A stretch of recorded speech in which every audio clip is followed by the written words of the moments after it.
কি আজকে খুব টায়ার্ড আছেন? মনে হচ্ছে ওয়ান পট চটজলদি কিছু বানিয়ে নিলে ভালো হয়, যেটা খেয়ে বাড়ির লোকও খুশি হবে আর আপনার পরিশ্রমও অনেক কমে যাবে। আসুন তাহলে এই ডিম পোলাও রেসিপিটা একবার ট্রাই করতে পারেন। এটি ভীষণই সুস্বাদু একটা রেসিপি, বানানো কিন্তু খুবই সোজা। ডিম পোলাও বানাবার জন্য প্রথমে আমি ডিমগুলোকে ভেজে নেব। তার জন্য আমি দিয়ে দিচ্ছি সাদা তেল।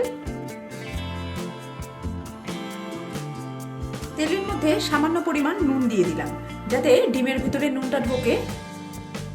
এবার এই কড়ার মধ্যে আমি 4টে আগে থেকে সেদ্ধ করে রাখা ডিম দিয়ে দিচ্ছি। হালকা লাল করে ডিমগুলোকে ভেজে নেব।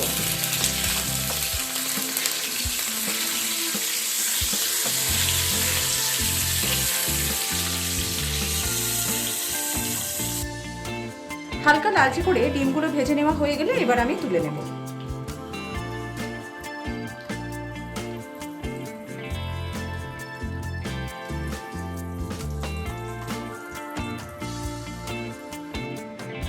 এই তেলের মধ্যেই আমি আলু ভেজে নেব। এখানে আমি দুটো আলুকে মাঝখান থেকে কেটে নিয়ে 4 টুকরো করে নিয়েছি। এই আলুগুলোকেও হালকা লাল করে ভেজে নেব। আমি এই রেসিপিটাতে আলু ব্যবহার করছি, আপনারা কিন্তু না চাইলে নাও দিতে পারেন। আলুগুলোকে হালকা লাল করে একটু ভেজে নিতে হবে। আলুগুলো ভেজে নেওয়া হয়ে গেছে, এবার আলুগুলোকেও তুলে নেব।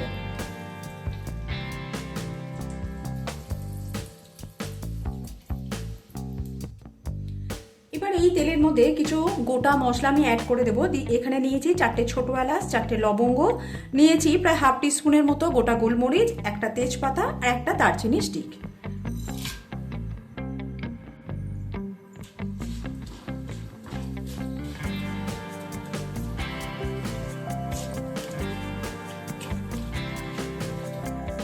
গোটা মশলা থেকে যখন সুন্দর একটা গন্ধ বেরোতে শুরু করবে, তখন এর মধ্যে আমি 3টে মিডিয়াম সাইজে স্লাইস করে কেটে রাখা পেঁয়াজ অ্যাড করে দেবো।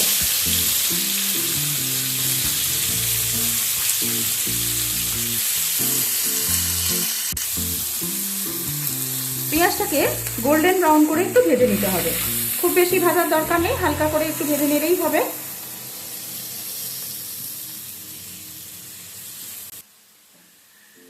পেঁয়াজ হালকা ব্রাউন করে ভেজে নেওয়া হয়ে গেলে এবার এর মধ্যে আমি আদা আর রসুনের পেস্ট অ্যাড করে দিচ্ছি। এখানে আমি 1 টেবিল স্পুন আদার পেস্ট দিয়ে দিলাম। এবার দিয়ে দিচ্ছি 1 টেবিল স্পুন রসুন পেস্ট। আদা রসুনের পেস্টটা দেবার পর আবারও কিছুক্ষণ একটু নাড়াচাড়া করে নেব, যাতে কাঁচা গন্ধটা চলে যায়।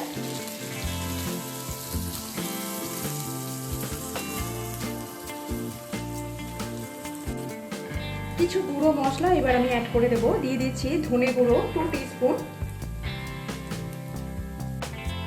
1 টিস্পুন জিরে গুঁড়ো দিয়ে দিলাম, হাফ টিস্পুন এখানে Kashmiri red chilli powder add করে দিলাম, আর এখানে 1 টিস্পুন গোলমরিচের গুঁড়ো দিয়ে দিচ্ছি।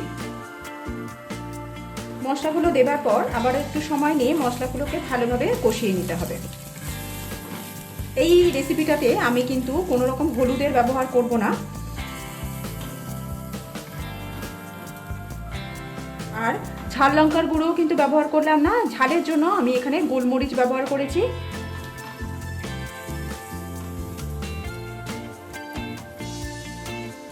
একটা বাটির মধ্যে এখানে আমি 2টো ডিমকে ফাটিয়ে নিয়েছি।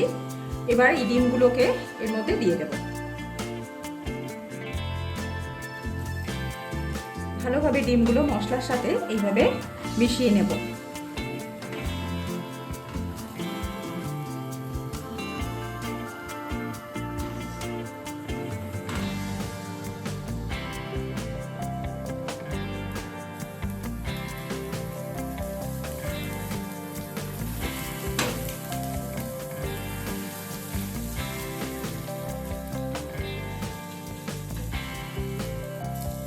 মশলার সাথে ডিম খুব সুন্দরভাবে ভেজে নেওয়া হয়ে গেছে। এইবার এর মধ্যে আমি চাল দিয়ে দেব। আমি এখানে নর্মাল যে ভাতের চাল, রেগুলার যে ভাতের চাল, সেই চালই ব্যবহার করছি। চালটাকে আমি 20 মিনিট ভিজিয়ে রেখে তারপর জল ফেলে দিয়ে রেখেছিলাম। এই চালটাকে এই মশলার মধ্যে দিয়ে দিলাম।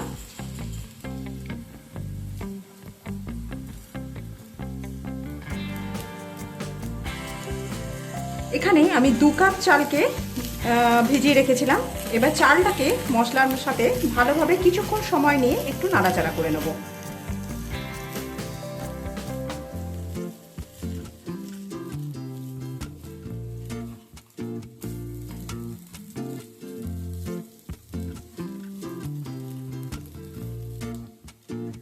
প্রায় 2 থেকে 2.5 মিনিট সময় নিয়ে লো টু মিডিয়াম ফ্লেমে চালটাকে একটু নাড়াচাড়া করার পর মশলার সাথে এবার আমি এর মধ্যে জল অ্যাড করে দিচ্ছি।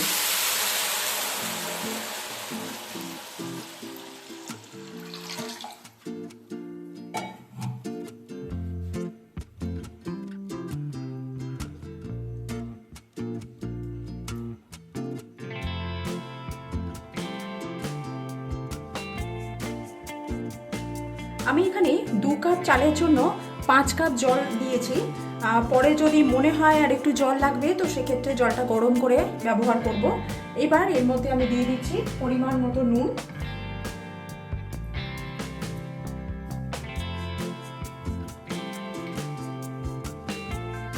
কিছু চিড়ে রাখা কাঁচা লঙ্কা অ্যাড করে দিলাম,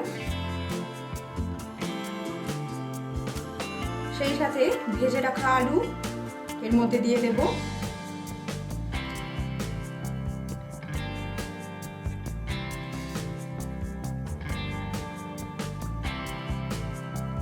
এবার দিয়ে দিচ্ছি ডিম,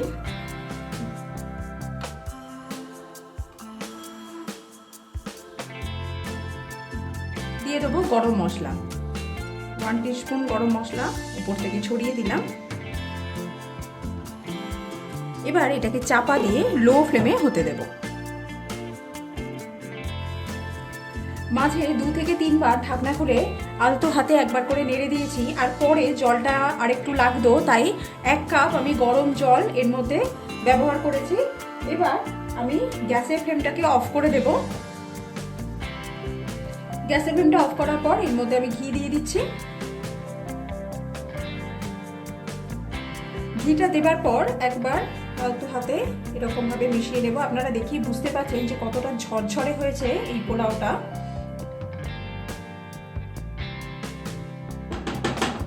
একবার মিশিয়ে নেবার পর আবারও এটাকে চাপা দিয়ে 5 মিনিটের জন্য স্ট্যান্ডিং টাইমে রেখে দেব।